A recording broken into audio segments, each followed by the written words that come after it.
All right. If you do not understand white supremacy, what it is, and how it works, everything else that you do understand will confuse you.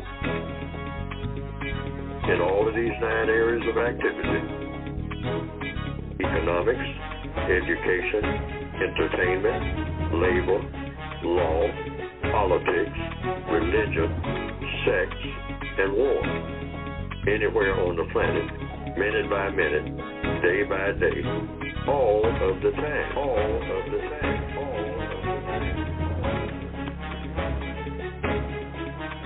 Good morning and welcome to another edition of the Counter-Racist Code Show with Mr. Neely Fuller Jr., also called the CRCS for short.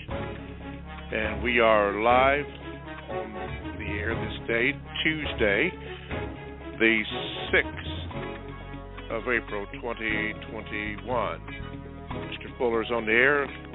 He is in Washington, D.C., and he will be with you momentarily.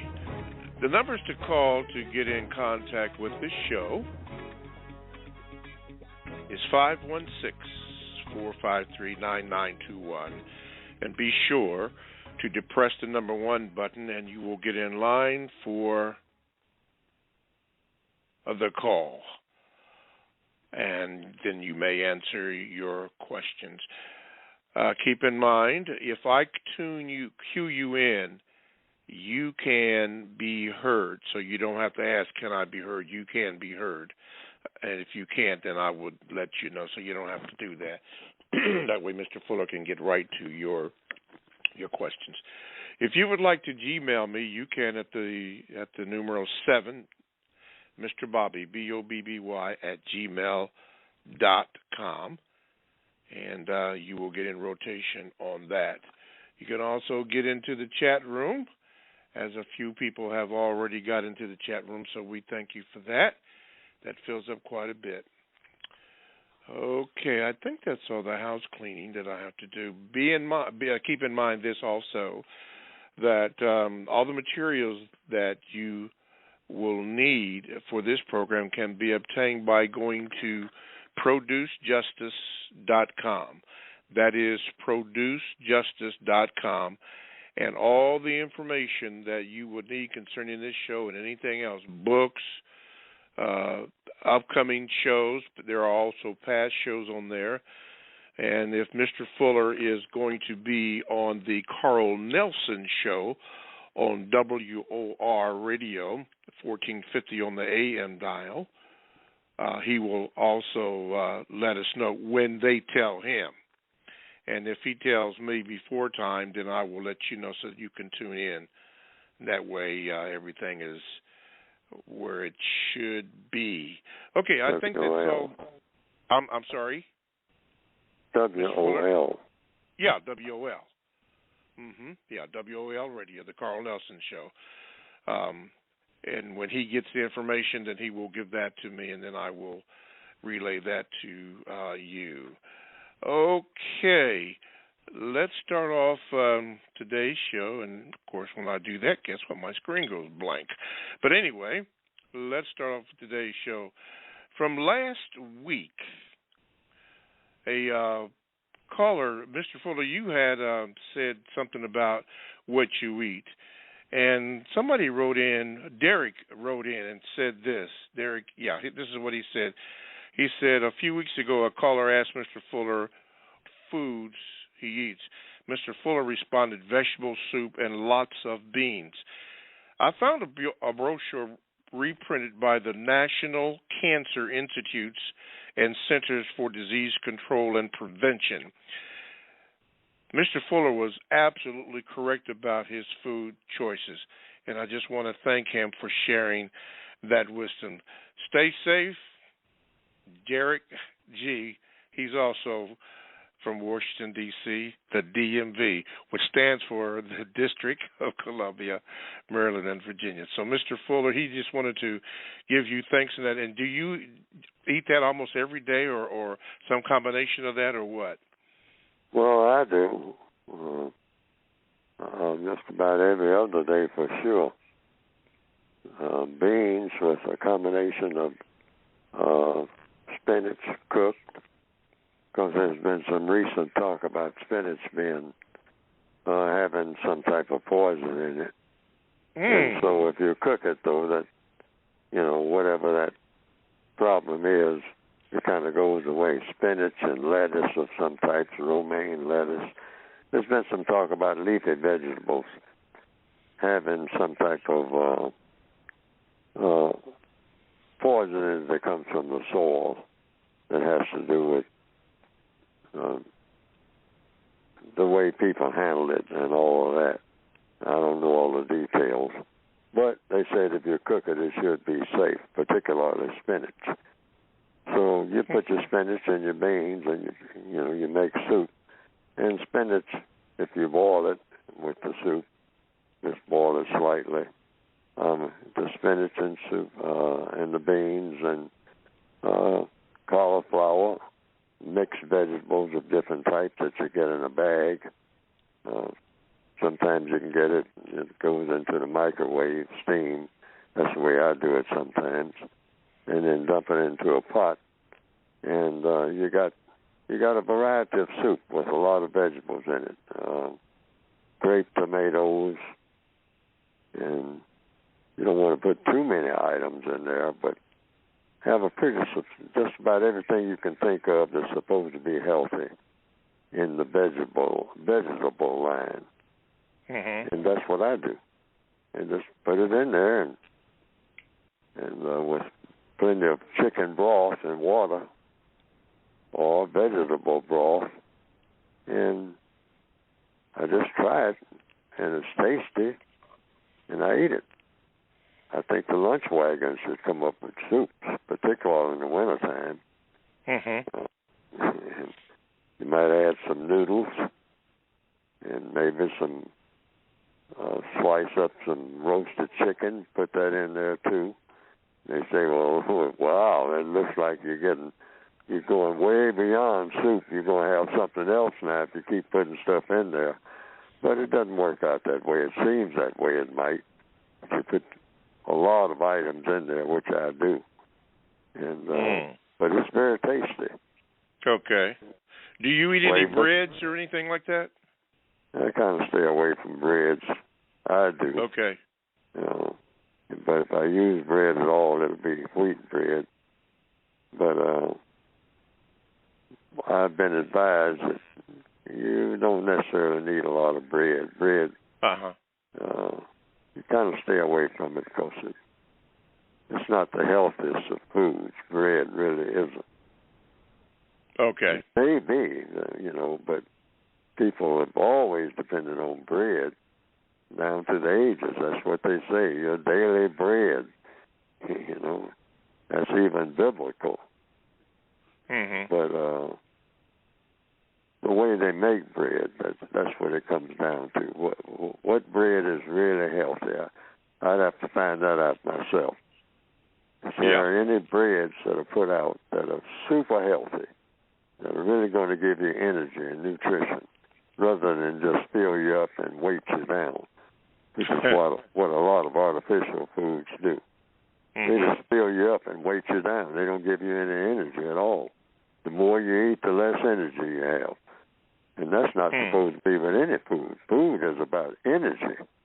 Yeah. Food is supposed to make you come alive, pep you up, make you want to run around the block, on your hands. Okay? That's what food is supposed to do, not the other way around. Weight you down, make you feel tired and fatigued, and your heart begins to give out. And many things that they sell across the counter that are supposed to be nutritious and tasty and energizing, that last thing, many things, don't give you any energy at all. It takes away your energy. It saps your energy.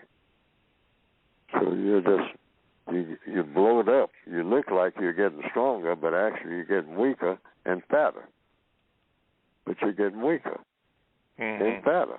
You're blowing up like a balloon, but it's all air and no energy. It's all dead calories. It's not real food. Imitation food. Mm-hmm. Same way that the white supremacists are doing with sex. Imitation sex. And a lot of other things. Imitation religion. Everything imitation. Everything artificial. No substance. No calories. You know, in the chat... In the chat room, JMCL5078 says that he also cooks like that, Mr. Fuller. He says that I bake my soup in the oven in stone pottery. Do you use have you used that method yourself, or you just put it on top of the... Maybe I should look into it. There's a lot of things I have to look into. And, I just don't know. We're in a confusing society. Mm-hmm. The system of racism has made everything so confusing. You look at the ads on television. Take this type of medicine. Take that type of medicine. But watch out for the side effects. Now, the medicine will cure, allegedly, about 2 or 3 things. But the side effects, well, when you take this now, it'll ruin your kidneys. And it'll definitely, put your liver out of business forever. I mean, it just goes on and on and on. Yes. If you look at the side effects, in the side effects list, it's about 200 things there. Yes. But you will cure your headache. You won't have a headache, but you'll be dead. Wow. That's basically what they're saying. Okay. Well, anyway, Derek, I wanted to make sure that you got that message, and his friend or cousin in North Carolina, Roland, appreciated that also in Charlotte, North Carolina. We're going to get on with today's show. Dee Carr, thank you for your suggestion, and here we go. We're getting ready to go to the callers. Matter of fact, we're getting ready to go to Darnell, and this is what we're going to say, or try to say. Darnell, you are on, and you can be heard. What is your question for Mr. Fuller? Good morning, Mr. Bobby. Good morning, Mr. Fuller. Good morning. Good morning, sir. I have a question, Mr. Bobby. Is it okay if I do a VGQ in a question? Very quickly, yes, sir. Go ahead. Okay. My VGQ is on Tuesdays from 9 to 11. I enjoy spending time with Mr. Bobby, Mr. Fuller, because staying on code has made my life, my overall lifestyle, much more satisfactory and much more productive. And my question for Mr. Fuller is, what do you mean by the quote that you have on the front of the book and on the front of the United Independent Compensatory Code System Concept book? And it's throughout the book a couple times, and it's in the back with the concepts, general concepts for quotations for thought, speech, and action, and it is the statement. If you do not understand white supremacy, racism, what it is and how it works, everything else that you understand will only confuse you. What do you mean by that, Mr. Fuller? Thank you. What I mean by that is that's the dominant influence on the planet. And if you don't understand the thing that governs everything that you do, you're going to be confused about everything.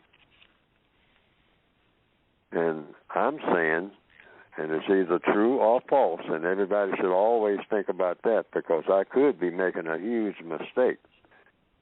But I believe it because it was only when I began to look into racism and its effects that I began to understand the entire world that I live in and all the things that apply to me in every area of activity: economics, education. When I go to school, what are they teaching? Basically, they're teaching the glorification of white supremacy. But I didn't know that until I put it in that frame of reference. I didn't think about it that way.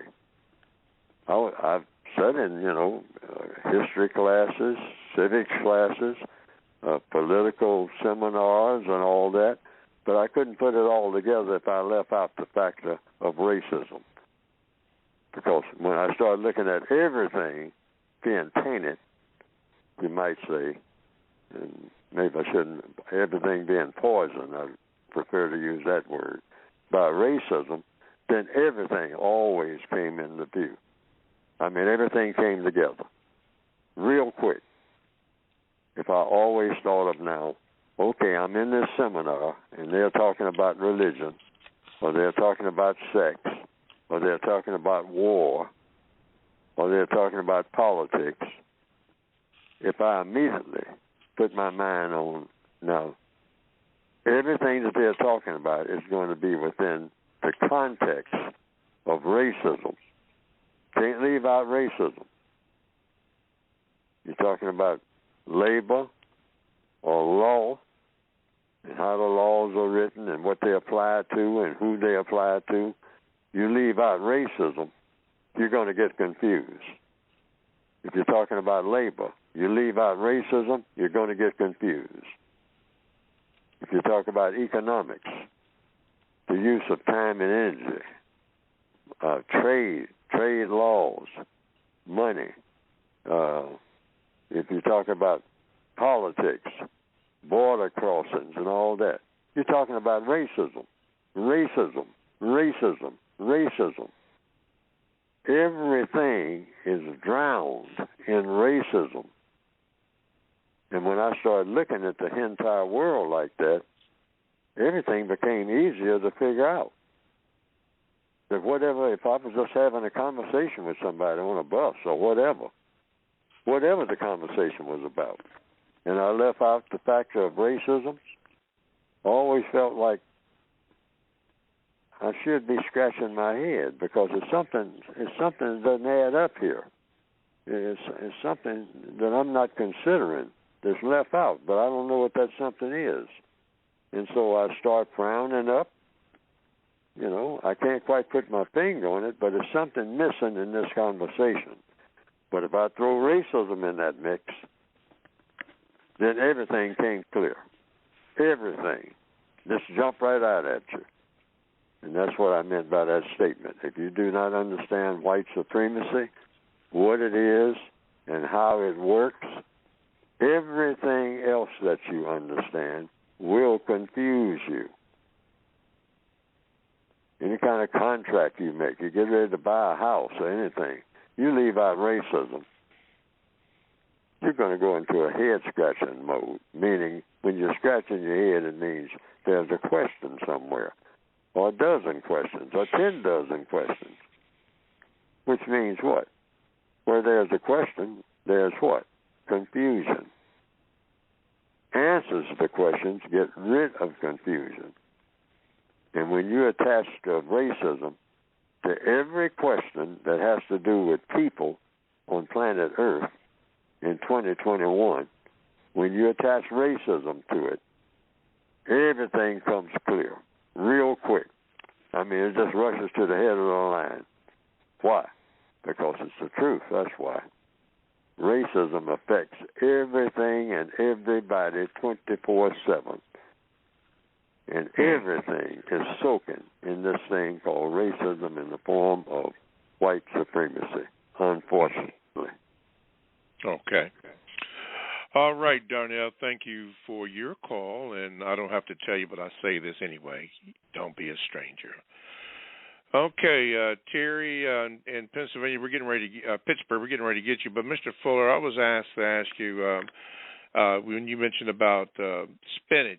I guess there are a few of us that hadn't heard of that, some of it being having some kind of contaminant on that. When you do cook it, have you ever cooked it in olive oil with fresh spinach?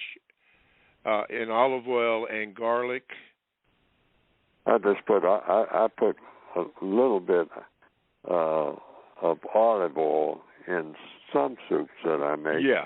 Okay. And but for the most part, I just put in vegetable broth that comes in the box. And, okay. I also put in olives. I have a jar of olives and whatnot, and I just put in as many olives as you think you like. If you like olives, which I do, But now for years, people have asked me about nutrition. But I'm not a nutritionist. I'm just a person just like everybody else. I go to the cabinet and I see what I can. I go to the refrigerator. I see what's there to eat. And so I make the most of trying to eat healthy because I want to be healthy. Yes, sir. But I want to say to everybody out there, you have to be careful about recommending foods. I'm just talking about what I eat. Yes, but sir. I may not be eating this all the time, or may stop eating it altogether, because in this world in which the racists don't care about poisoning people and actually will use poison, and have proven that down to the years, to kill people deliberately, if you start putting out a list of things that black people should be eating, well, the racists know how to take care of that, because they say, I provide the food for the entire world. So if that's what black people are going to be eating, I'm going to put something in there that's going to poison their brains, so they're going to walk around acting crazy all day, and they ain't going to know why they're crazy. But this particular food is real popular with them, so I'm going to see to it that most of the food that I ship to them that's real popular with them is going to be poison. It's going to poison their minds, because I know how to make poisons that will go to just a certain part of the body. And when it affects their body will be full of energy, but they'll be as crazy as they can be.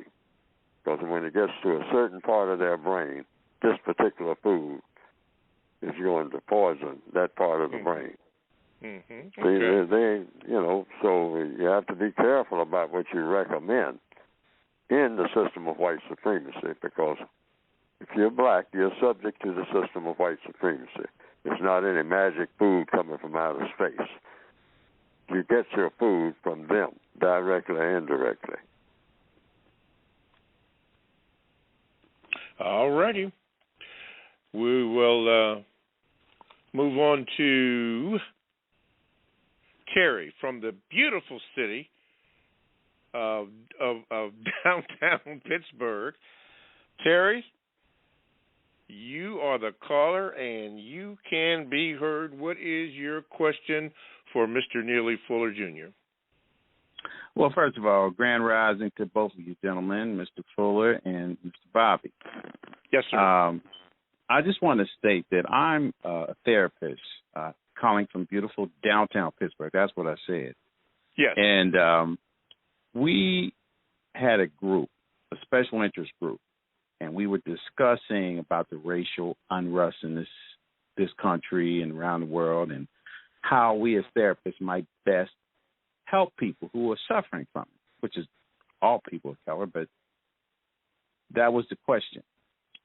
And when I mentioned that racism is white supremacy, the group of people that was consistent of white people, black people, and other people of color, people got really upset.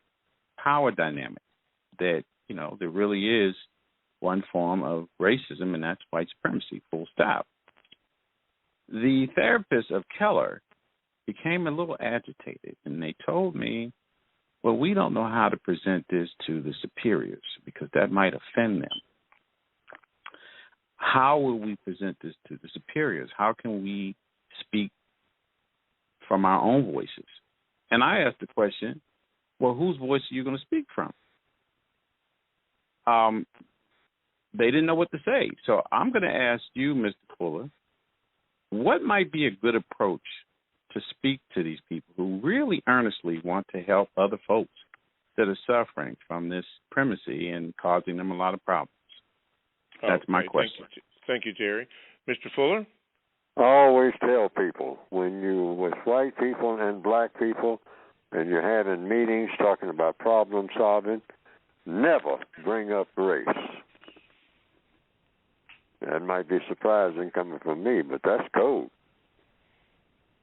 You are not the person to bring it up, according to the code. Why? Because it's not it doesn't get constructive results. So you always want to come out of something with the results that you went in for. That's code. You want the results. So, I'm writing a book on racism. I'm talking about racism right now. That's the centerpiece. But you don't start off that way. You start off always talking about the production of justice, which is where you intend to go ultimately anyway. And then what you start doing is putting the filling in that pie, which is basically, you start off saying, well, the end product is a thing called justice. That's the center stage project that you want, that you're aiming for, meaning guaranteeing that no person is mistreated. And you have to define it now, not just talk about justice in the abstract. You say, what is justice? See, all problems are solved through the process of questions and answers. So when you're in these seminars or in these meetings, and even just if it's a so-called informal meeting, you're at some white person's house that you have been invited to come to talk about it, solving black people's problems and white people's problems, or problems in general. Always make center stage. Well, this discussion basically is going to be about seeing to it that justice prevails. Now, what is justice? That's a question. What the code says it is, guaranteeing that no person is mistreated and guaranteeing that the person that needs help the most gets the most constructive help. 24/7, all over the world at all times, in economics, in education, entertainment, labor, law, politics, religion, sex, and war. Because if you don't have justice in all of the 9 areas of activity, you're not going to have it in any. Because wherever you don't have it,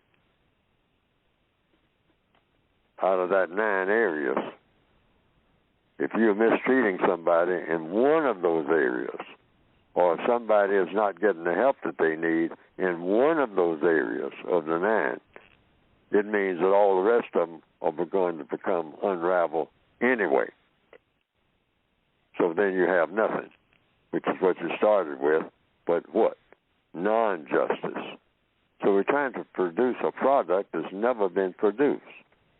So your discussion should be about, if it's got anything to do with people, problem solving with people, it's about justice.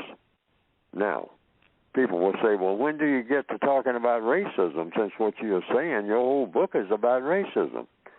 Talking about justice is going to lead to a discussion about racism, automatically. Why? Because it's the biggest obstacle to justice. Racism, in the form of white supremacy, is the biggest impediment to producing justice among the people of the planet called Earth. So anytime you're talking about producing justice, it's going to lead to a discussion about racism. So you always wait for somebody else to open the floor for talk about racism. And the way you do it, according to the code, you just ask, well, what is racism? What form does racism take? Are there different forms of racism? Who is a racist and who is not? What is the most powerful form of racism? See, stick to the questions. If you're the person who intends to get to the talk about racism, don't make statements about racism initially. Only make the statements when everybody else is engrossed now in talking about racism. They want to talk about racism. They have agreed to talk about racism. That way the white people who are at that meeting are not going to be nervous in talking about it, because they're the ones who start talking about it. And so, but you stay in the question lane. And you can ask and say, well, somebody say, well, there are different forms of racism. Now, people are making statements. And you say, different forms? Okay, what are the different forms of racism?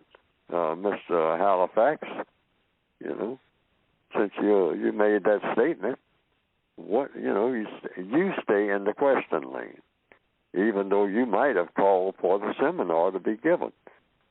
But mostly you stay in the question lane. Start off talking about justice. Well, what's the best way to produce justice? What is causing most of the non-justice in the world, folks? And never move to the second question before the first question is asked. Mm-hmm. Okay. All right. Thank you, Mr. Fuller, and thank you, Terry, from beautiful downtown Pittsburgh. Don't be a stranger there. Okay. You are listening to the Counter Racist Code Show with Mr. Neely Fuller, Jr., and I am your co-host, Mr. Bobby. To get in contact with this show, you may dial 516-453-9921, and be sure to depress the number 1 button, and you will get in rotation so that we can get your call or question answered by Mr. Fuller. You can also Gmail me at the numero 7, Mr. Bobby, Bobby, @gmail.com. And it will also go into a rotation, and it will come up, and I will inform you of the date and time when your Gmail is read so that you can play it back if you'd like to. Chat room is now open, and occasionally I'll have an opportunity to read some of those chats. So be mindful of your brothers and sisters on the line. Remember, everything you write is forever in cyberspace, so just keep that in mind. The Counter Racist Code Show with Mr. Neely Fuller, Jr. We will continue here. Let's see here. Where are we going to go? Okay, let's do this one here. Now, I don't have a name here, but, caller, this is what I'm going to do. I'm going to cue you in. You can be heard, and if you'd like, you can give your name. But what is your question for Mr. Fuller? Okay, I got you in here. I apologize because I don't have your name up here, but you can be heard now by Mr. Fuller. What is your question? Caller? Okay. Going once, twice. Okay, caller, we don't have you on here. So we will go on to the next questions here. Let me see here. Let's go to this one right here. Okay, from the Gmails. This is from Divitude, I think. Yes. It says, hello, Mr. Fuller, last week you said sex was black people's greatest motivating factor. But I want to know if you think anti-blackness is black people's greatest motivating factor. I say this because you say black people love to show off to other black people, but for what reason? To feel better than the next black person? To make themselves feel better about their circumstances? Black people will engage in dangerous sexual activities for gratification or hatred of thyself? If so, then that would mean anti-blackness to me is the greatest motivating factor for black people. We are trained to run away from or attempt to destroy anything that is black like ourselves. I want to know what you think, Mr. Fuller. Well, there was a whole lot of statements mixed in with some questions. So I just start with the first question. See, all problems are solved through the process of questions and answers, and you never move to anything after that first question until that first question is answered. So what's that first question? Black people love to show off other black people. No, the question. Other black. Yeah, I'm getting ready. I'm reading it as it was written. For yes, what sir. reason? To feel better than the next black person? She had a question mark at the end of it. So is that it? Black people want to show off to other black people to feel better than the next black person? Yes. The answer is yes. Black people like to show off to other black people. They can't show off to white people. They ain't got nothing to show. Okay. That's it. And I made a flat statement there. They ain't got nothing to show. So they're going to show off if they want to gain in prestige and whatnot with other black people. They show off to other black people because just like prisoners of war, everything that prisoners get comes from the prison masters. So when black people show off their new car, their new house, their diamond rings and all like that, they show it off to white people, and white people say, what are you showing it off to me for? I gave it to you. You don't have nothing that I didn't give you. I mean, you don't have a fancy car or a fancy house or a fancy anything. You don't even have yourself. I give you your education. If you want some credentials and whatnot, you got to get them from me. So what are you showing off to me? And I just gave it to you. I just gave you a new suit of clothes, and you come around the next day showing them off to me. Your brand new clothes. I'm the one that gave you the clothes.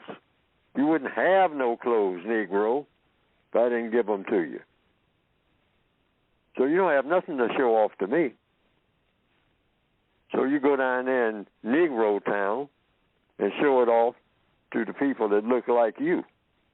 They'll be infatuated. They'll look up to you, and they'll say that you're somebody.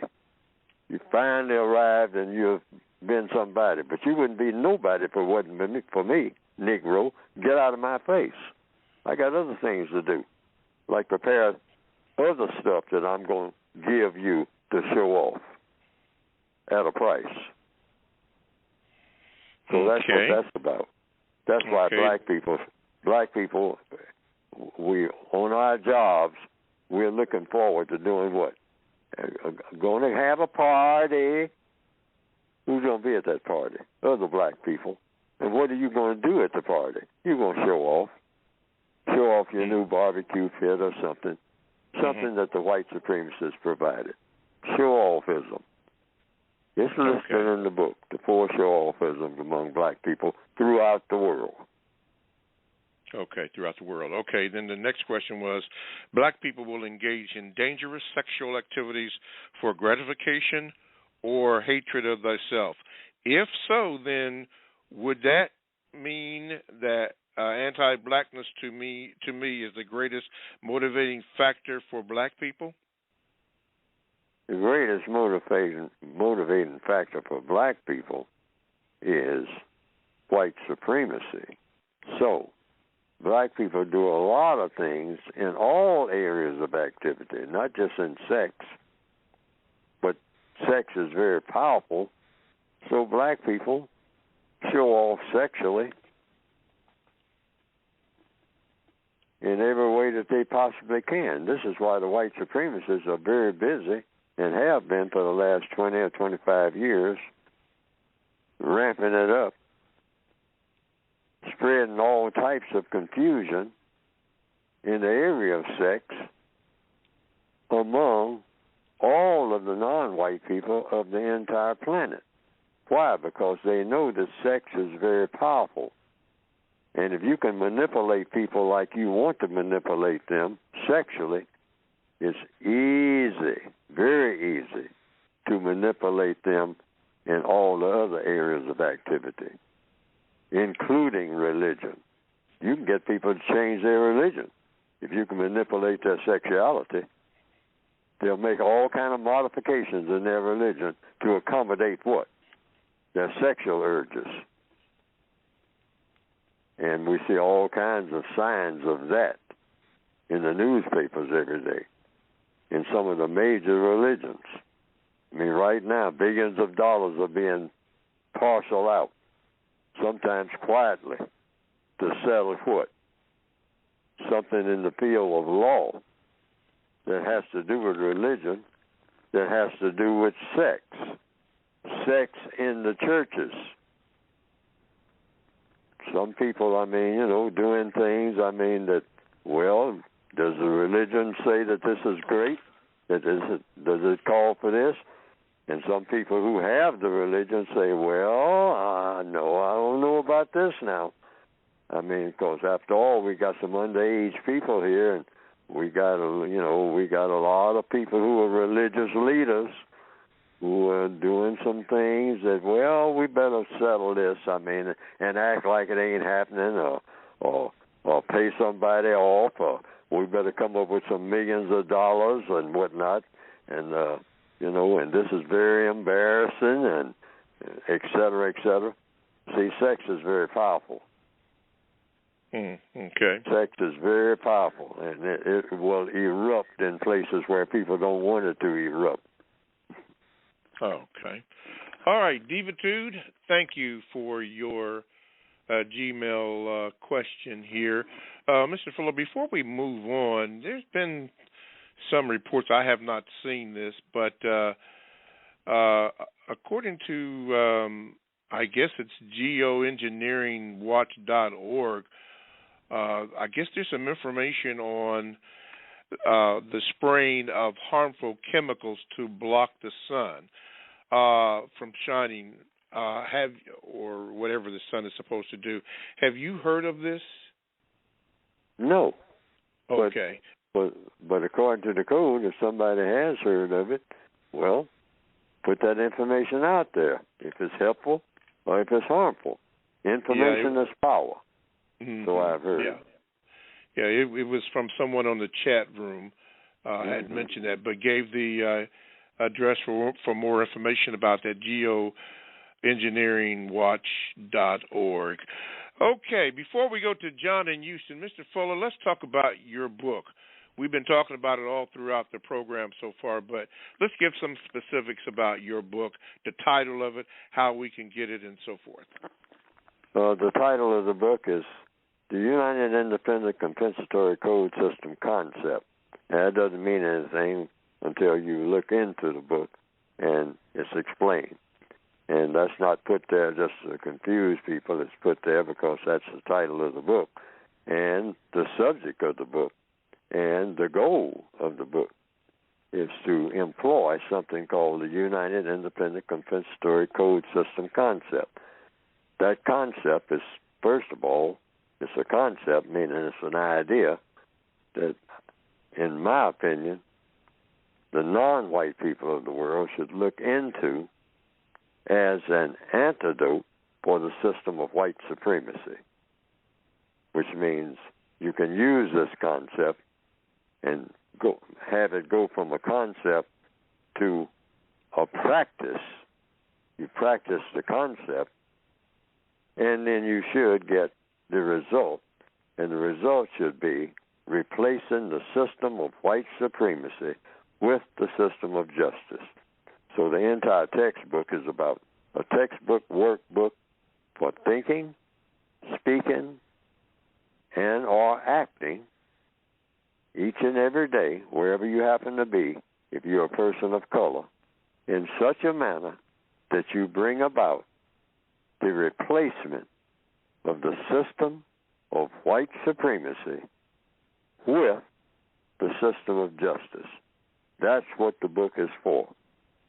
You as an individual, what you can do each and every day, wherever you happen to be on the planet called Earth, and you're classified as black and or non-white, what you can do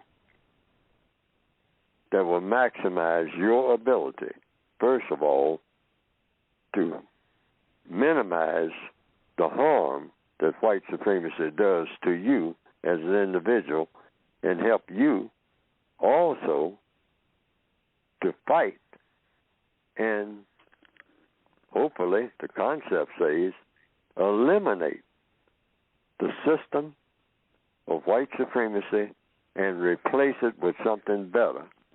And what would be better than the system of white supremacy, the logical thing that would be better? A system of justice, in capital letters. Replace the system of white supremacy with the system of justice. That's the logical process. And the book is supposed to help you to do that as an individual person. by what you do and what you say each and every day wherever you happen to be. And the concept is if you get enough people following that code of thought, speech, and action, what you think, what you say, and what you do, the system of racism will evaporate.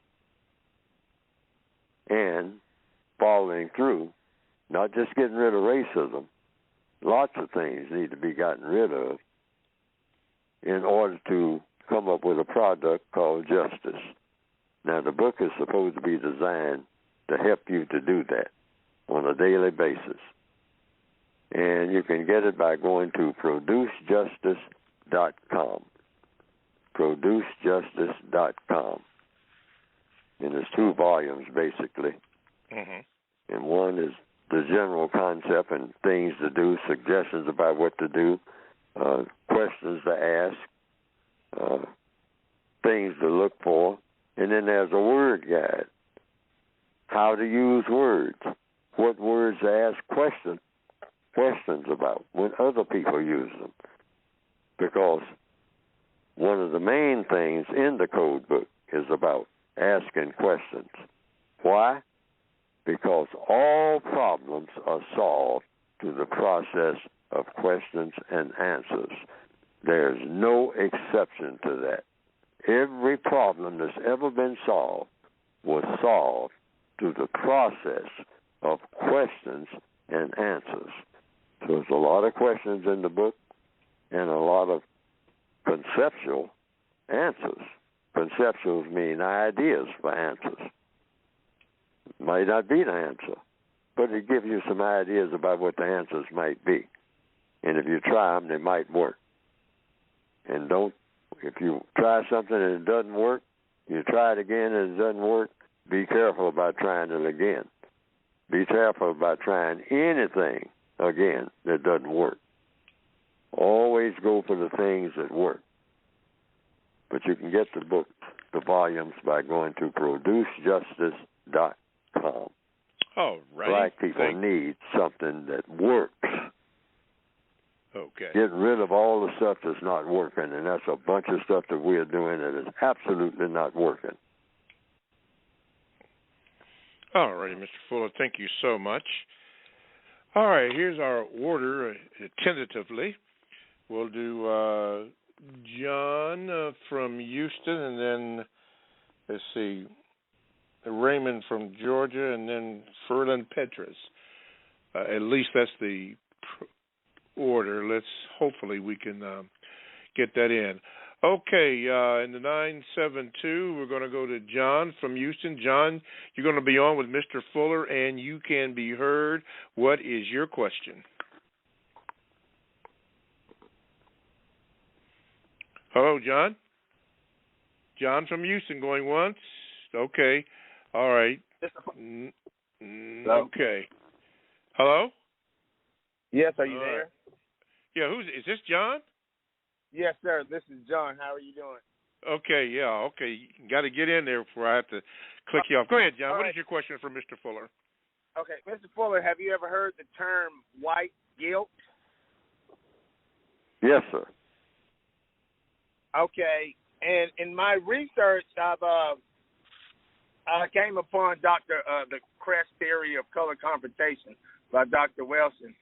And she did say that this mechanism has served to mitigate the guilt whites occasionally feel for constantly feeling the need to aggress against blacks and other non-white people. Now, I guess my question is when we recognize this and we follow the code to counteract the behavior that comes from this guilt, what type of emotion should we naturally have when we're counteracting this type of guilt that they have, this guilt that the whites are having? Oh, you just go by do's and don'ts. Everything is do's and don'ts. What you say, you make sure it produces a constructive result. And what you do, you make sure it produces a constructive result. And the emotions that you put into it are designed to make sure that you produce a constructive result. That's all. You can have any kind of emotion as long as that emotion leads you to do something or say something that produces the result that you intended to be. Like, that's it. It's all mechanical. See, we don't have a mechanical code. We have an emotional code. Just jump up and down and scream and yell and come up with slogans.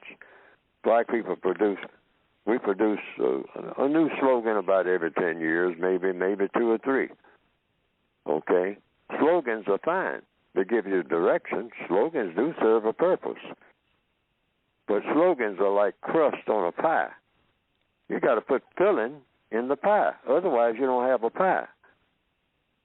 So we make a lot of excellent crust. We never come up with a pie. What is a pie? Within the context of which I'm talking about. A code, a plan. What is a code? A code is nothing but a plan. And every time you do it, it works. That's what a code is. If it doesn't work, it's really not a code. That's just some stuff that you're doing. Doing a whole lot of stuff, and it doesn't work. And that's what black people are known for. Doing a whole lot of stuff. And when you add it all up, a long column of figures, you come up with a 0 at the bottom. Now, we can't keep coming up as 0 people.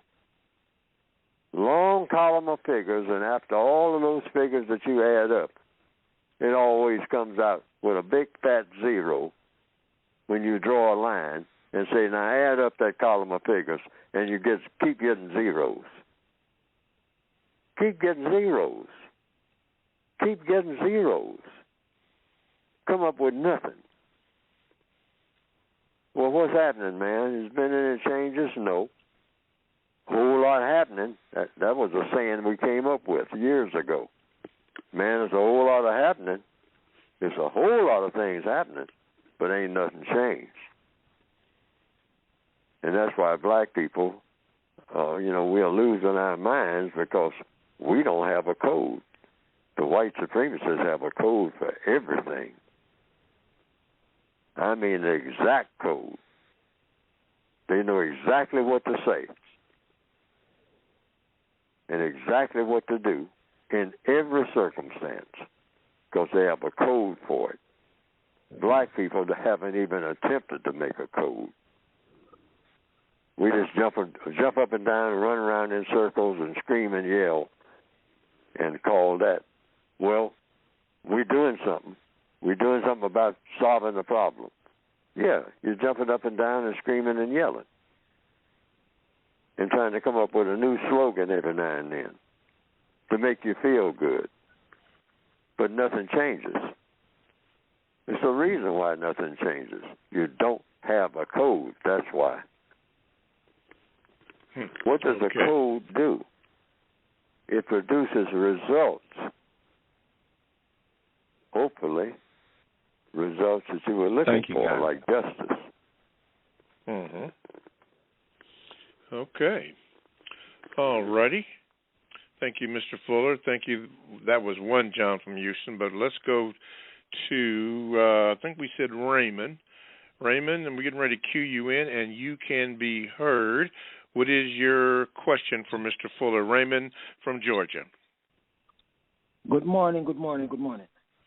I'm piggybacking on last week on automatic. Mr. Fuller explained it. So that was on 271 of the code of the word guide. The word guide. So I go to 272. Okay. The third sentence from the top say, they are usually the master of getting non-white people to do things out of emotion rather than use of logic. All right. on automatic. So I'm saying, my question is, in the ghetto, because I'm born in Jamaica, Kingston, Jamaica, in the ghetto, I mean, like, the females would be having, like, generation after generation, like, the grandma having 10 kids, then the next generation have 12, then the third, and everybody say it's a struggle to have all the kids. Would that be considered as unautomatic in the system? Mr. Fuller. Your question is what? Would like seeing generation after generation of people in the ghetto, females having like 10 kids, then the next generation having 12, then the next having like 15. Would that be considered unautomatic in the system? You said something about each generation have 20 or 12 or what? Children going on, black people. Oh, you mean children? You mean producing? Producing kids, yeah. Producing offspring. Now, what is the question about black people producing offspring? No, I'm saying that seeing them while each generation going by, like they say they're struggling to have been like going by in the ghetto, and instead of like slowing it down or something like that, they keep on like more prisoners, as you say, more prisoners in the Raymond, excuse me, Raymond. There's too much background noise in there where Mr. Fuller and I cannot understand your question. No, it's not on my end, Mr. Bobby. It's not on your end? No, sir. That talking is not on my end with that baby voice and stuff. That's not on my end. All right. Well, go ahead. I don't know where that's coming from, but okay, all right. Go ahead.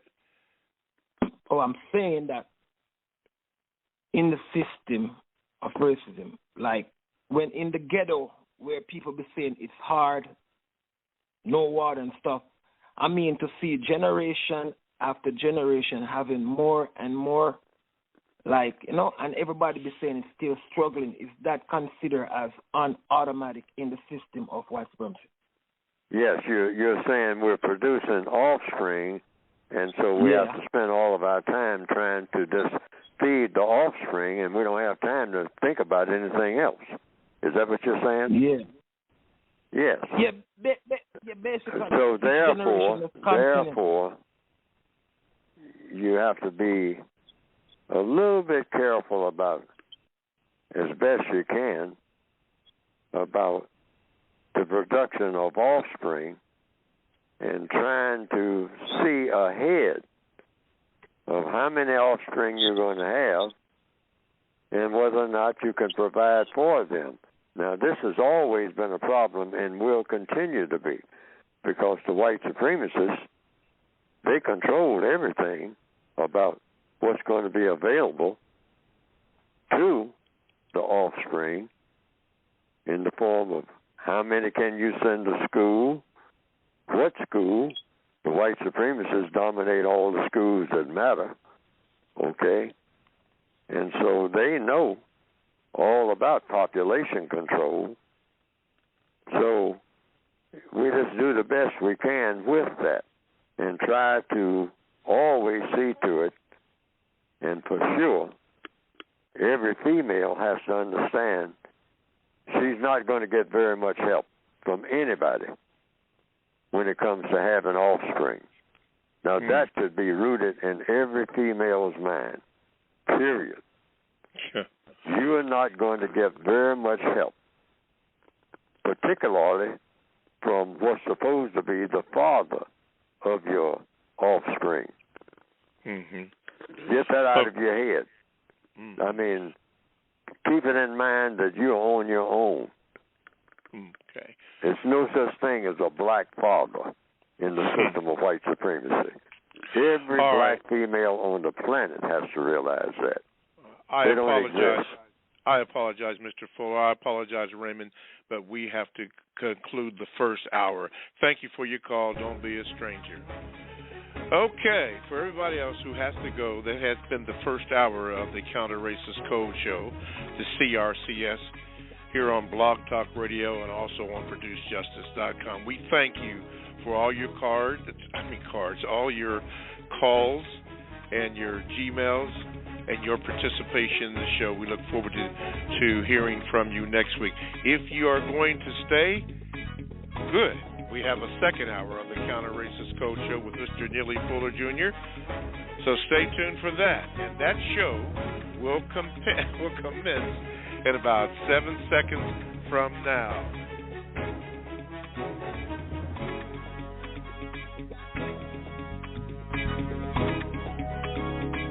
All righty. Good morning, Grand Rising, and welcome to the second hour of the Counter Racist Code Show with Mr. Neely Fuller Jr., also called the CRCS. We thank you for joining in, and if you have a question, then call this number, 516-453-9921, and be sure to depress the number 1 button, and you will get in line, and your call will be answered accordingly.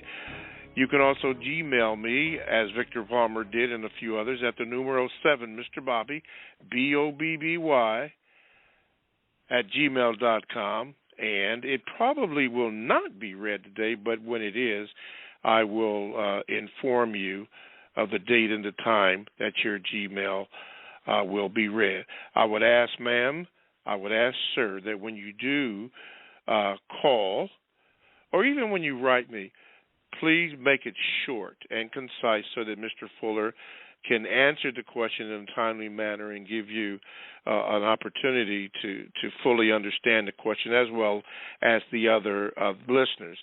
You know, you don't have to write a novel. Just get to your points, make your points, and then we can go from there. All righty. So I think that is all that we have to do. Okay, thank you again for listening, and don't forget to give the call screener your telephone number, your name. Okay. All righty, let's go to the Gmails here. This is from Furlan Petros. He says this, Mr. Fuller, if the murder of Mr. George Floyd that the world witnessed signaled to white supremacists all over the world that black people are in a COVID chokehold, especially since his murder took place at the beginning of the COVID. Now, I didn't see the question on it. Let me ask it again. Can you please ask Mr. Fuller if the murder of Mr. George Floyd that the world witnessed signaled to the white supremacists all over the world that black people are in a COVID chokehold, especially since his murder took place at the beginning of COVID? Okay, there you go. Mr. Fuller? The black people are in a chokehold that's a COVID chokehold. A COVID chokehold? Mm-hmm. Well, if he wants to say that, he made the suggestion, black people should think about that. That comes under VGQ. See, he asked a question, but also he's presenting an idea about COVID being a chokehold. Is that the way I yes, guess you I'm have it supposed to correctly. understand it? Yeah. He called it a COVID chokehold. Mm-hmm. Well, you can say that. Yes. I mean, you can make that comparison. I mean, that comes under VGQ. He's saying that a chokehold on Mr. Floyd is the same as a chokehold. Black people get choked up by COVID-19 and can't breathe, because I understand that's what COVID-19 does. It attacks your ability to breathe, something that you have to do when you come into the world. You're not even here. Your body is here, but a complete package is not here until what?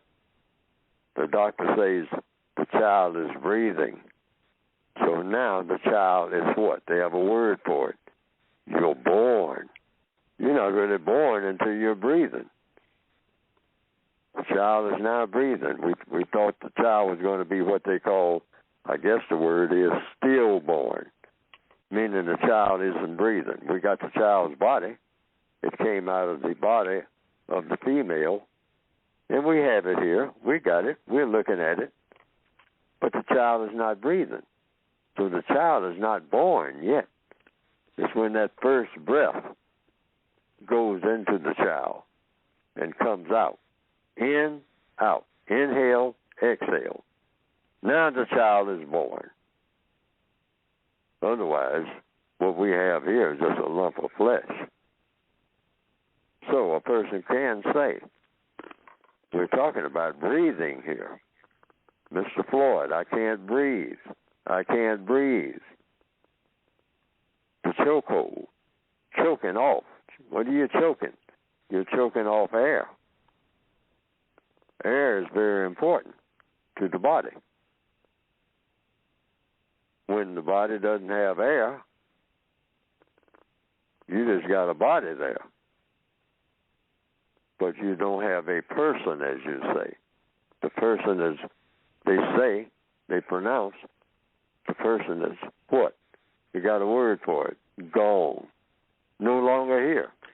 Say, what do you mean the person isn't here? I'm looking at the person. No, the person is no longer here. You don't have a complete person here. You got some material here, but you don't have a person here. Why? This person or this material that used to be a person is no longer what? Breathing. So you can't make that comparison, logically speaking. Like the code says, always follow the logic. Okay. Always follow the logic. Okay. Mr. Langisi from South Africa has written this, Mr. Fuller, via the email. He says, Mr. Fuller, in your experience, does sending non-white children to male-only and female-only schools produce constructive results? If it does, what goes on in the school? That's what I mean. You ask that first question, and then you begin to ask dozens of questions. And the next question is, what goes on? What do the people do? Always come down to the doing part in that school. And you get answers to everything that what the people do in the school. And then you ask the logical question that comes up when you're doing anything. The last question, what is the constructive result out of everything that we went through and got the answers to that people do in the school? And you got your answer. But anywhere along the line, if there's anything going on in that school that doesn't produce the result, that's the thing you want eliminated so that you get what? Excuse me. A constructive result.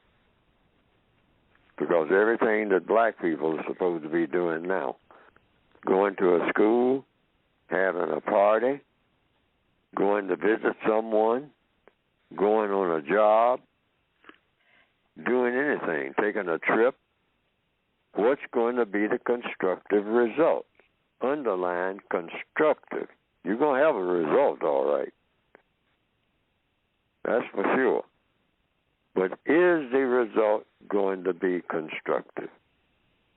If it's not, go to the drawing board and see to it that it doesn't happen again, because you are not going to do this again. Why? Because it's not constructive. You are not participating because you didn't see a constructive result. Black people should be the most constructive people on the planet. Why? Because we have a reputation for being the most non-constructive people on the planet. That's why. Okay. All right, Mr. Langisi from South Africa. Thank you for the Gmail. Let's go to this John in Houston. John, I'm getting ready to cue you in, and you can be heard. What is your question for Mr. Fuller?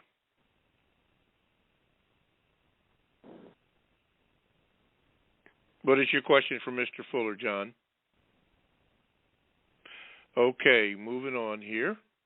Let me click off here. Okay, looks like, okay, get him out here. Okay. Okay, looks like it was Raymond. I got a few dots up here. Here, let me do this. And that's probably my fault here. Okay, now I don't have your name up here, but I have you in the 815. Did you have a question for Mr. Fuller? Because there's a question mark by your call. Yes, my name is Justin. My question is, in your book, you say, don't act like a know-it-all. And that most oftentimes white people have more information on a subject than you do.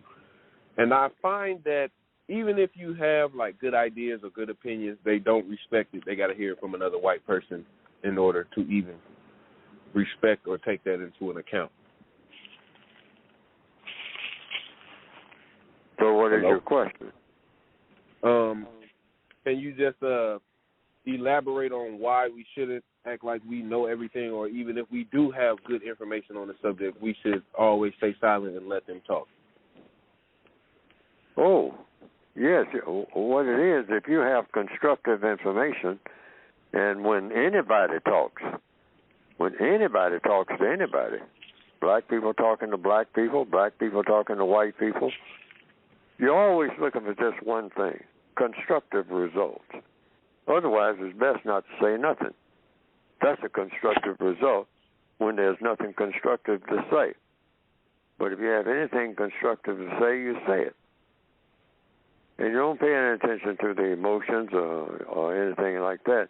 You just think that now, when I say this, I say it with the intention of producing a constructive result. So you go ahead and say it. And then if someone says, well, I don't agree with that, or I agree with it, or I think, if it's something we are supposed to be doing that we're not doing, well, you say we're supposed to be doing it, but I don't think we should be doing it. So if that's the reaction, I'm just giving some examples here. Well, you just say, well, you go into the question mode. Well, why is it we shouldn't be doing it? And if we shouldn't be doing this, what should we be doing? See, always remember, when you go to the questions and answers, every question has an answer. If you stay in that question lane, when things become confusing, you'll get right back on track. If you get confused or you get frustrated and whatnot, just go into the question mode.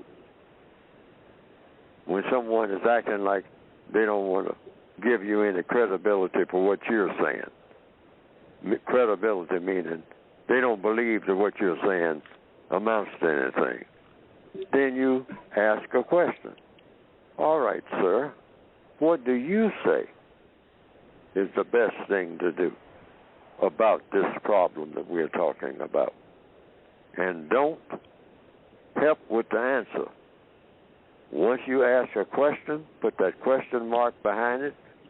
Don't elaborate. Don't start talking about what you think the answer ought to be and give examples and all that. Ask your question and wait for the complete answer to the question. And never move to the second question until the first question is answered. That's code. That's code. All righty. Thank you, my brother. I would call your name out, but it's not on the screen here, but don't be a stranger. Going to the Gmails, this comes from Miss Anonymous, Mr. Fuller, says this. Mr. Fuller, why do black people feel like they have to look perfect or have the best-looking clothes when they go to church, but the Bible told them to come as you are? Do you consider this showing off or them trying to show respect? Well, here again, we're talking about religion. And the only thing, according to the code, that I can say about anybody's religion is a very touchy subject, very explosive in many parts of the world. People kill each other over religion by the millions, okay? So, What does the code say? It's just three things when it comes to religion that I have to say, duty bound. That's why I'm saying we need a code. It's just three things that I can say without going into the details of, like the illustration that's just given. What is the name of your religion? That's the first thing I ask a person when the subject of religion comes up, if we're going to talk about religion. Just three things. And they're all questions. What is the name of your religion, sir, ma'am? Most religions have names. Number two, what does your religion require you to do? You know, you're talking to the person who gave you the name of their religion, that person's religion. So your second question is, what does your religion, I just got the name of your religion, so what does your religion require you to do? To do in what? All 9 areas of activity. Economics, education, entertainment, labor, law, politics, other people's religion, the 7th area of activity. What does your religion require you to do when it comes to you encounter somebody who has a religion different from yours, and you're talking about it? What does your religion require you to do? And then the 8th area of activity, sex. What does your religion require you to do when it comes to sex? And all the things you're required not to do when it comes to sex. And then the 9th area of activity, war. What does your religion require you to do when people start being violent, or when violence is involved, one person against another? Death, destruction, war, the 9th area of activity. All 9 of those areas of activity you should find out from that person, not from somebody standing next to him, but from that person, the person who is talking about, this is my religion. You want to find out from that person's religion, regardless of what you read about it or heard about it from other people. No, you're talking to a person, so let that person tell you what their religion requires them to do in all areas of activity. That's the second question. The third question, because it's not the 3 questions, is, sir, ma'am, what does your religion require you to do when you interact with me in any one or more of those areas of activity that I just presented to you? All 9 areas of activity. And you don't argue, never argue about what the person gives you as an answer. Just catalog that answer so that you will know what to expect of that person every time you see that person. Now, in answer to the question that was asked just a few minutes ago about religion, that's what you do. And you ask the person, what does your religion require you to do when you go to a meeting? Does it require you to dress a certain way? Is that a requirement? And if it is, why? You can ask as many questions as you want to. Suppose you don't. Suppose you show up and you're not dressed according to the requirement. What does your religion require you to do if you don't have the clothes that are required for you to go to that building? If you don't dare walk in this building unless you have on this and have on that and have on the other. Don't you come in here dressed like that, because we got requirements. What does your religion require you to do when it comes to dress? Does your religion have a requirement about how you get the resources that get the dress or the garment or the helmet? or the shoes, or no shoes. Your religion might require you, hey, when you come in here, you don't wear no shoes. Take those shoes off. Socks, too. You come in barefoot. That's a religious requirement. So you just want to know. Mm-hmm. That's it. And don't argue about the answers that you get. Never argue about the answers that you get when you ask anyone about their religious requirements. Yes. Okay.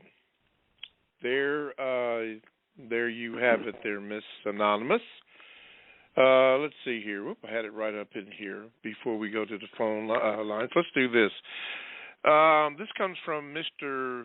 Young, Mr. Fuller. He says this. Mr. Fuller, what is the reasoning behind your use of the term non-white as opposed to all other racial classifications used to classify people who are not white?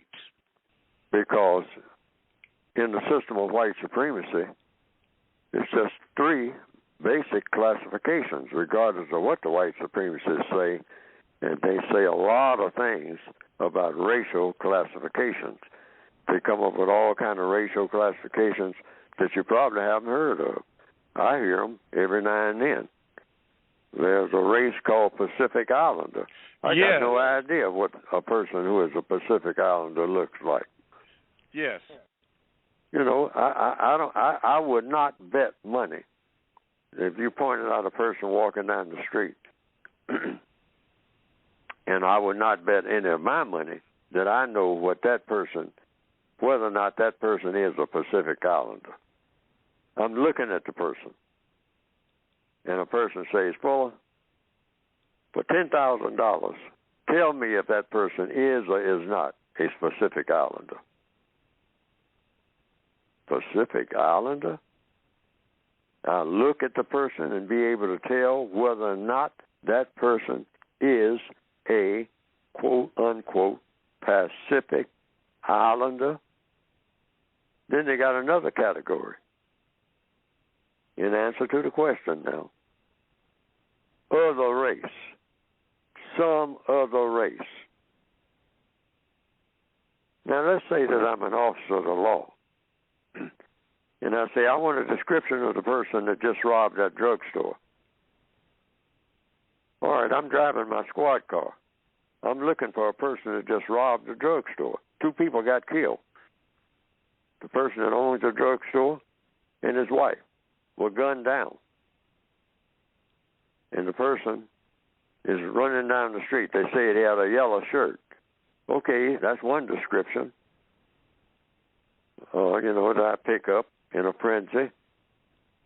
And I say, well, can you give me another description? The person said, well, it's some other race. Yellow shirt, some other race. Wait a minute. Some other. I'm on my radio now. I'm trying to catch somebody. I'm looking for some other race. Yellow shirt, some other race. Now then they come in on the dispatcher. Well, we think the person may have taken the shirt off because the yellow shirt attracts a lot of attention. So the person may have changed shirts. But we do have it that the person is, for certain, some other race. I don't know what I'm looking for. I don't think anybody listening to me give it out like that would know what you would be looking for. Given the race of the person, some other race, the racial classification of a person, some other race, I put it in the textbook for practical purposes because everything in the textbook is supposed to be something you can use. No head scratching. White, non-white, white supremacists. That's it. Black is non-white. Beige is non-white. Brown is non-white. Talking about colors. Some other race. I don't know what you're talking about. Pacific Islander. I don't know what you're talking about. Because I'm talking about color. COLOR. I don't know the exact color of a specific Pacific Islander. I don't know the color classification. Yes, it is confusing. There is confusion. All righty. Let's do this. We're going to take our little station break early. Listen, you're listening to the Counter Racist Code Show with Mr. Neely Fuller Jr.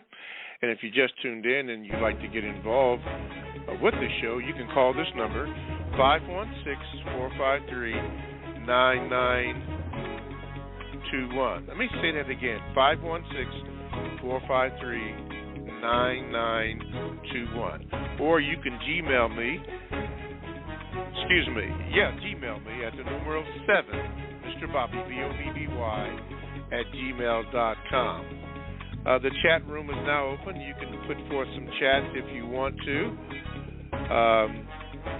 And some of them will be read. Most of them will not be read, but you're certainly able to do that, and we will do what we can do. Just as Constructive One did concerning the last one about Pacific Islanders and racial classifications. Yes, I don't know what a Pacific Islander is, but Construction One says, yep, it's all very confusing, and it really is. But that's what you do anyway.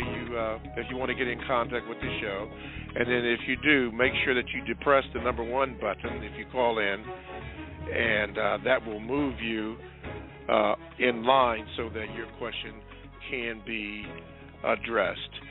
Okay, thank you. As we have about 32 minutes left, let's go to Toronto, Canada, and we're going to go to Victor. Victor, I'm going to put you on. You can be heard. Here you go. What is your question for Mr. Fuller? Go ahead, Victor.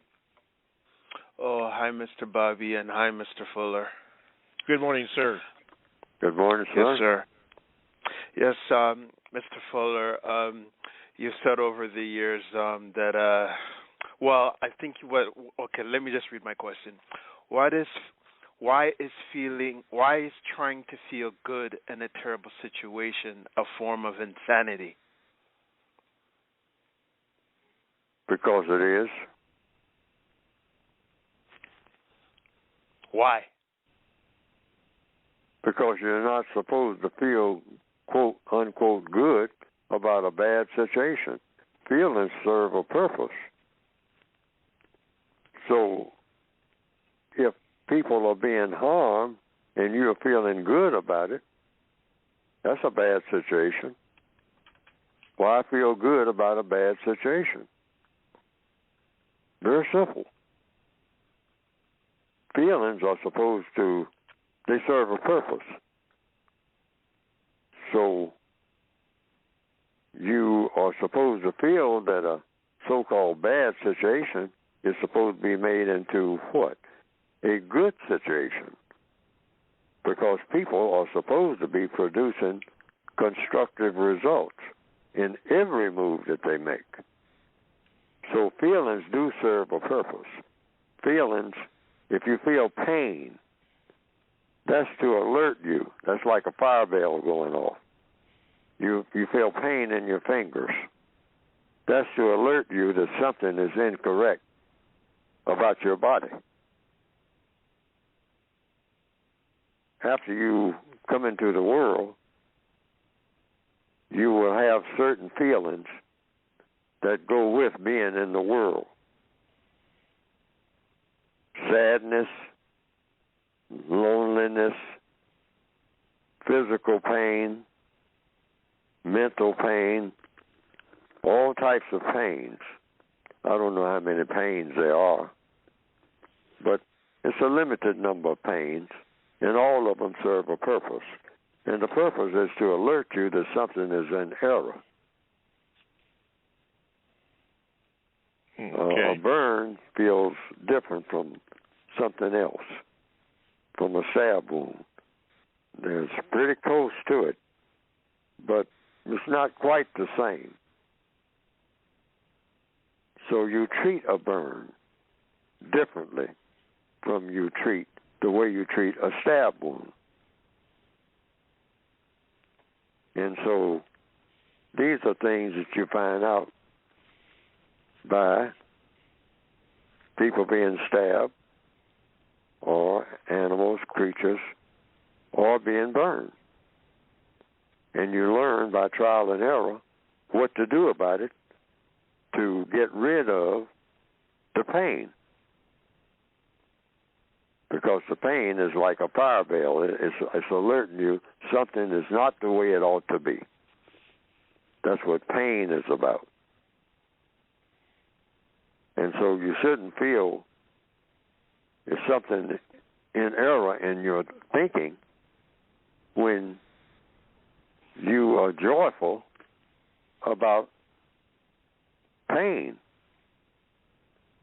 You are supposed to be alerted to getting rid of pain and not dance around in joy like the pain has been relieved. You can dance around with joy after the pain has been gotten rid of, not while the pain is still there. Yes, Mr. That is Fuller, a form of insanity. Oh, okay. Because, like, from my understanding, it's like when you're talking about being insane. Like, I've asked some questions before about the insanity that non-white people are experiencing being subject to the system of white supremacy racism. So when I was referring to the feeling good, I mean our emotions are supposed to lead us to a logic, but our current population, a lot of non-white people worldwide are still behaving insanely. So I'm just trying to figure out, like, why is it that when we're in a terrible situation, like, we will overeat, we will take drugs, we'll try to escape when there's no escape, because the system of white supremacy is a global system. Like, what can we do to stop from trying to feel good when we're in these situations that we find ourselves in under the system of white supremacy racism? Follow a code that's designed to eliminate the source of the pain, which is the system of white supremacy. Eliminate it and replace it with a better system.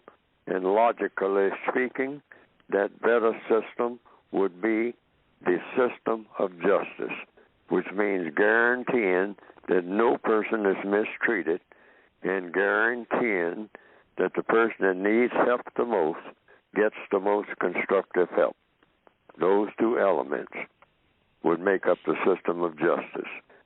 Replace the system of white supremacy with the system of justice, and you do this by having a counter-racist code that tells you what to do and what not to do in each and every circumstance that comes up.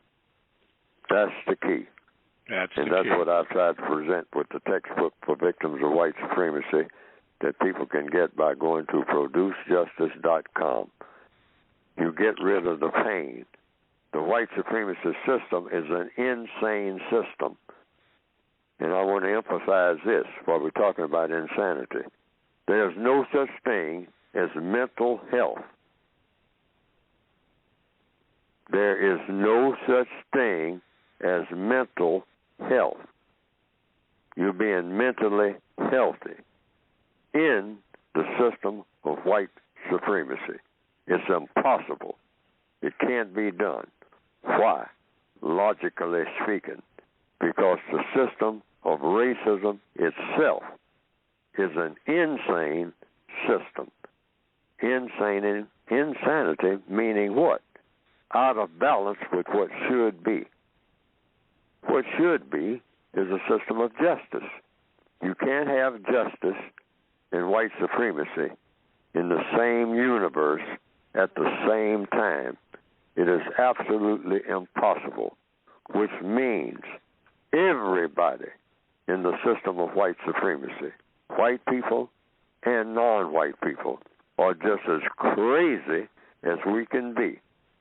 And in an insane system, all you can get out of an insane system is insanity. You have to change the system, then you get sanity. All righty. Thank you, Victor, from Toronto. We are going to go to Aisha in Atlanta. Aisha, I'm going to tune you in, and you can be heard.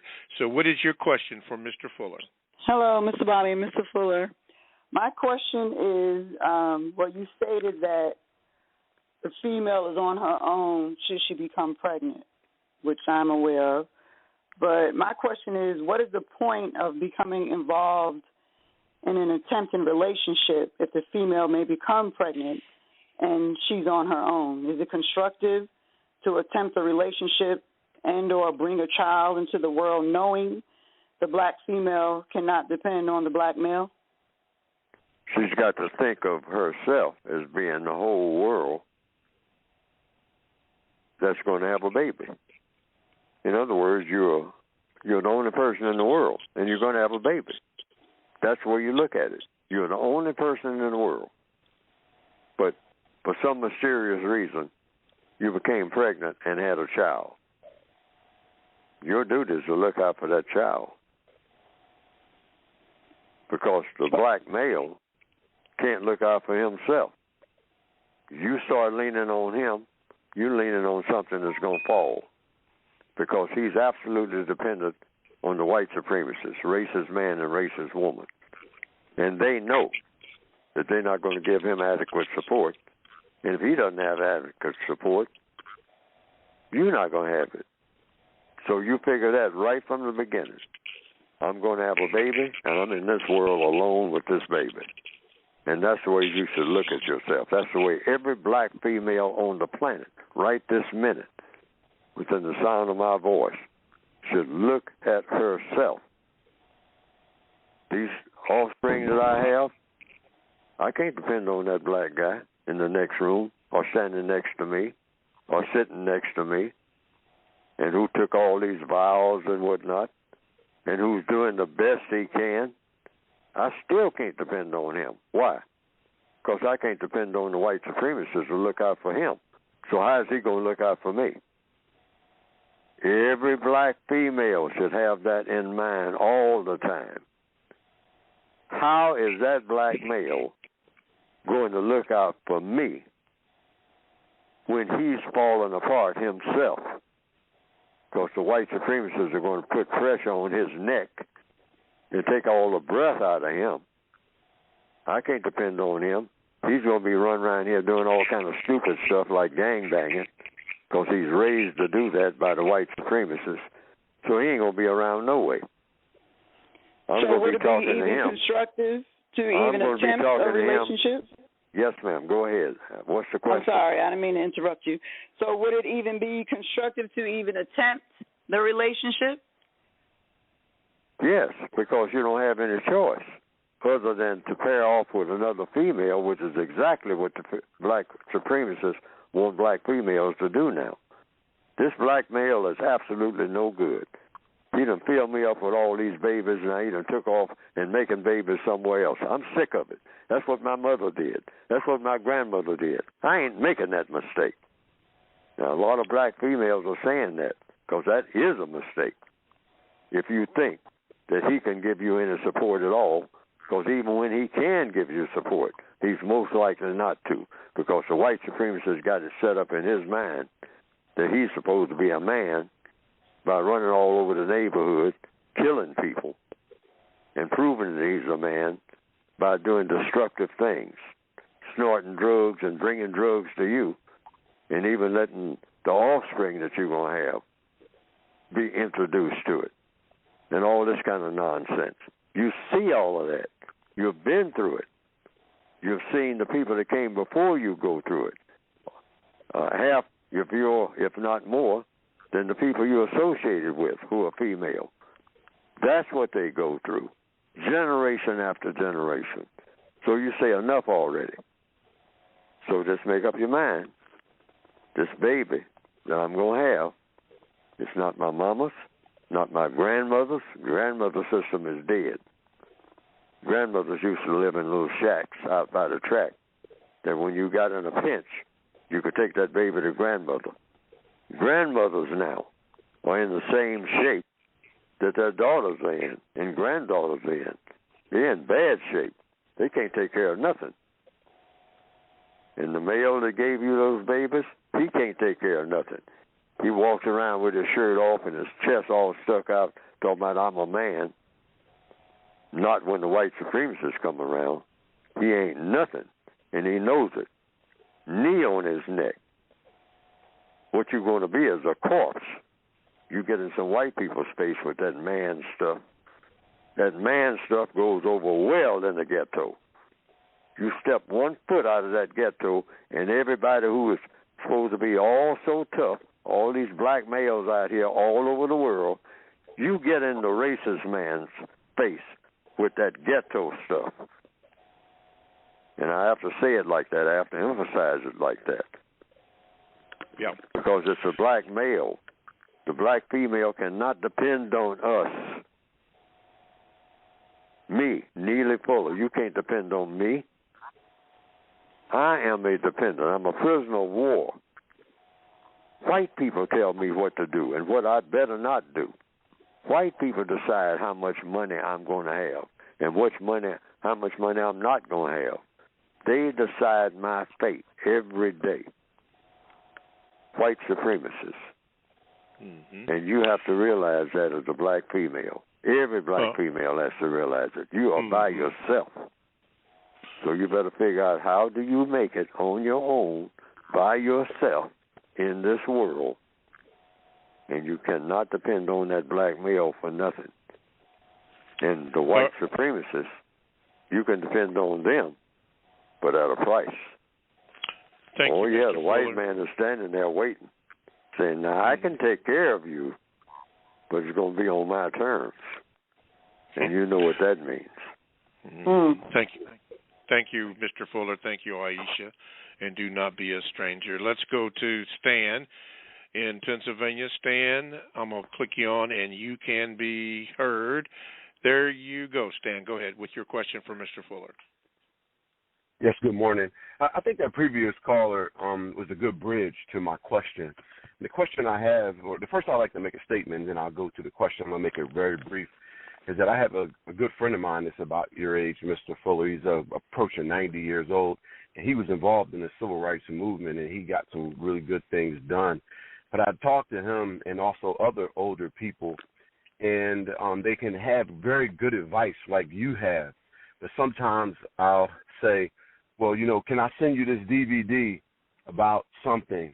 Or can I send you this email? Or can you send me a text message? And they'll say, well, you know, I don't have a DVD player. Or I don't know how to text a message. Or I don't know how to use a computer. And my question is, do you think that sometimes persons around your age that you basically still have baggage from your earlier life when things were worse directly and overtly for people of color that you carry today, that you may not recognize a cultural shift with younger people in their advancement and their willingness to handle things in a different manner? I hope you understand what I'm saying. I think I understand what you're saying, and which is why I say never follow a person. Not Neely Fuller. I tell people that all the time. You can't bank on me. I'm a fellow prisoner. See, I try to say, and recently I've been saying it in most programs, think of all black people as being prisoners of war. Now, when you think of prisoners of war, you got old people, you've got crippled people, you've got people who are real strong physically, mentally. You've got people with all kinds of ambitions, but they are still prisoners of war. So think of every black person you're looking at, male and female, as a prisoner of war. Because that's what we are. So prisoners of war are equal. So don't look for any black person to lead you nowhere. Neely Fuller cannot be your leader. He's a prisoner of war. He can tell you what his experiences are, just like what you just got through saying. We don't know nothing about text messaging. I don't. You got that correct. We're not supposed to know. We're prisoners of war. The prison masters, the white people who have chosen to be the masters of black people worldwide, are in charge of all of us. So you can't depend on no black person for nothing, because every black person that you depend on is dependent on the white supremacists. You're getting secondhand help. I don't care who that black person is, how many billions of dollars they got, where did they get it? The white supremacists gave it to them. They ain't going to have no $1 billion and the white supremacists didn't give it to them. Money has a source. Food has a source. George Floyd can tell you breathing has a source. That source can be cut off. Cut off by whom? Walking around on this planet. Somebody classified as white at any time. And there's nothing to stop it that's on this planet. Maybe something greater that you pray to can stop it. But nothing walking around on this planet can stop it in the system of white supremacy. Black people got to understand that, where the power is. Black people, including Neely Fuller, does all this talking. But he's a fellow prisoner.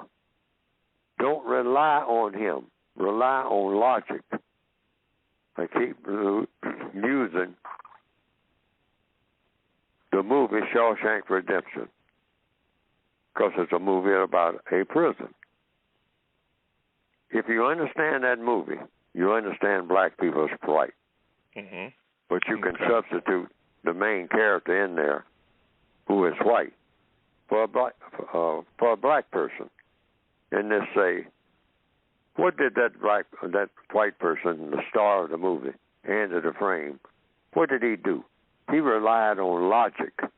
He knew he couldn't rely on his fellow prisoners. Why? They're fellow prisoners.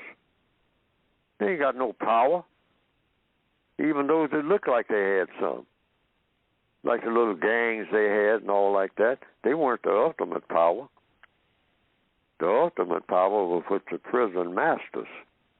So Andy Dufresne figured out how he could interact with the prison masters, not the fellow prisoners. That's a losing proposition. You got to know how to interact with the prison masters. Yes, sir. All righty. Thank you, Stan from Pennsylvania. And like I always say, since I've not recognized you, don't be a stranger. Okay. Swa, you already know the rules. You're in. Go ahead, my brother. Good morning, Mr. Bobby. Good morning, Mr. Neely Fuller. Just have a quick morning, sir. VGQ. So this on Sunday, I was showing my victim mother some words from your word guide, and it inspired her to buy both the word guide and the code book. And I got it yesterday, so in less than a week, I was able to get your book. So maybe the postal issues are clearing up, or maybe the people who need your book the most will receive it in faster time. I hope you continue doing what you're doing. I believe it has constructive value to you, Mr. Neely Fuller, and to you, Mr. Bobby. Thank you. Thank you, sir. Glad you got that book. You know the rule. Don't be a stranger. Okay, let's go. Yes, absolutely. Let's go to A in Buffalo. Let me cue you in here. And you can be heard. What is your question for Mr. Fuller, A? Hello. I wanted to ask you, Mr. Fuller, are there different types of white supremacists? The reason why I ask is because when you turn the news to different stations, or maybe read a certain article or newspaper, there seems to be certain white supremacists who are really upset. And an example is like they say, like, the world is terrible right now, and they just seem displeased and not happy with what's currently going on. So would you say that there's a group of would you say that there's two different groups of white supremacists? One of the groups is happy how things is going, and the other group is not at this current moment. In answer to the question, yes. There are always different groups of white people who argue with themselves, among themselves. The system of white supremacy is a criminal organization. It's a criminal system. And they're organized criminals, the best in the world, the most powerful in the world. Nothing is more powerful than the system of white supremacy. But they are all criminals. The white people who are part of the system of white supremacy are all master criminals, meaning they are not only criminals, they are masters at being criminals, meaning there are no criminals who are more criminal than they are and more powerful than they are. They're the most powerful people on the planet, okay? So, what do criminals do? Look at the movie The Godfather. They argue with each other every now and then. Like Pete Clemenza said in the movie The Godfather 1, talking to Michael Corleone.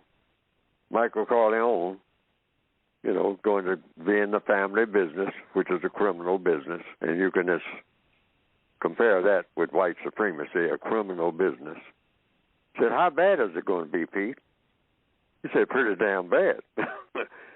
Said, I'm going to be straight up with you. After all, the business that we're in, this is the business we have chosen. All right? It's a criminal enterprise. So every now and then, we have a falling out. A falling out about what? How are we going to handle all them black people up here in Harlem? That's what.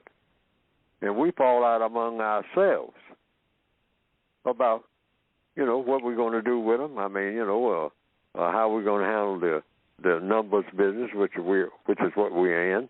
We run all of their business, all right?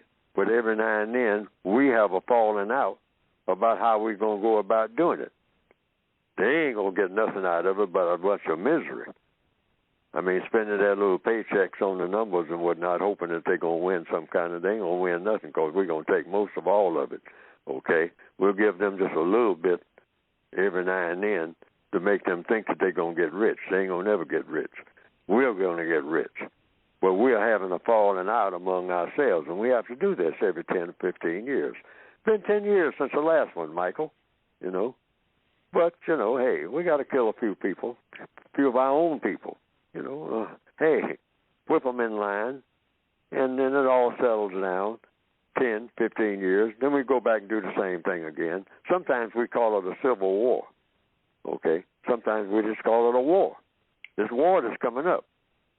Hey, we got to settle this war, like Sollozzo said in the movie The Godfather 1. Tom, I hate blood. Blood is a big expense. But every now and then, the old man, he was getting worn out, and he's bad for business. So we had to gun him down. It ain't personal. It ain't personal, Tom. It's business. So if you understand, big-time gangsters, as they're called, you understand white supremacy. In answer to your question, they operate the same way. But black people do not get ahead regardless of what they do when they fight among themselves.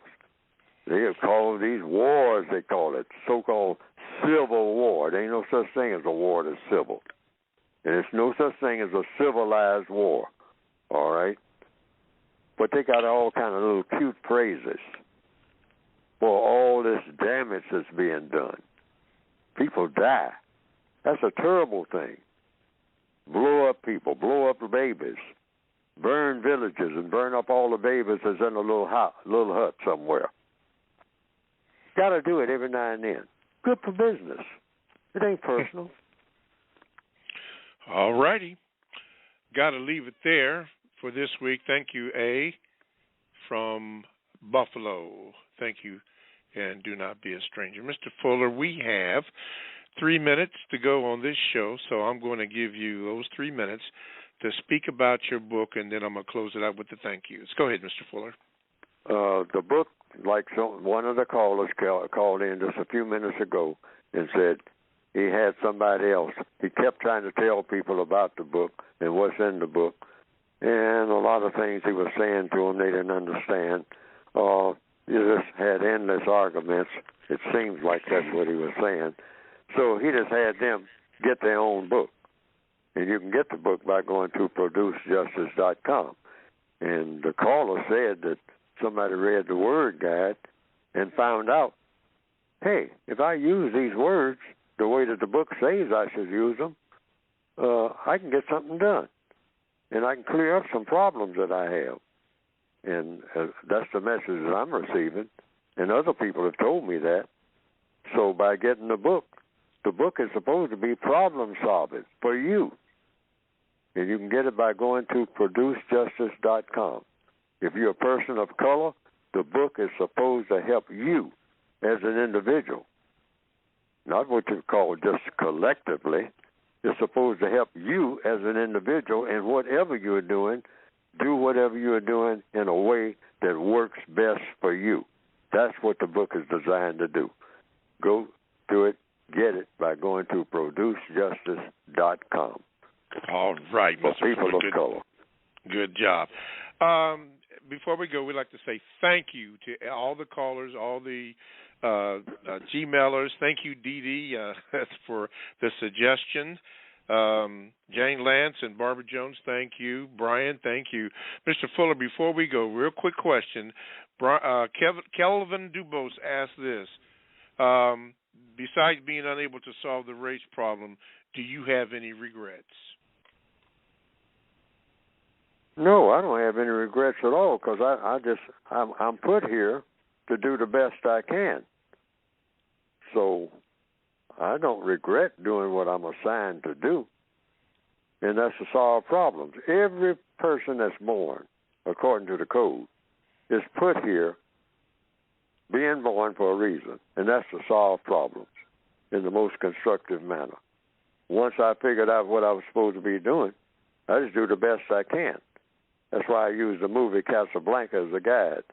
That guy failed to solve the problems that he was trying to solve, the star of the movie. But he did the best he could. He went as far as he could go. Okay. And did the best he could. That's all we all can do. Do the best you can while you're here and then pass on. All right. Well, with that, we have come to the conclusion of this week's show. So we thank you for calling in, for writing, for your questions. We thank you, Mr. Fuller, for being available to us to answer the questions, and we look forward that we can do this again next week. So thank you, Mr. Fuller. Thank you, callers. Thank you, producers. Thank everybody. ProduceJustice.com. Mr. Fuller, last word.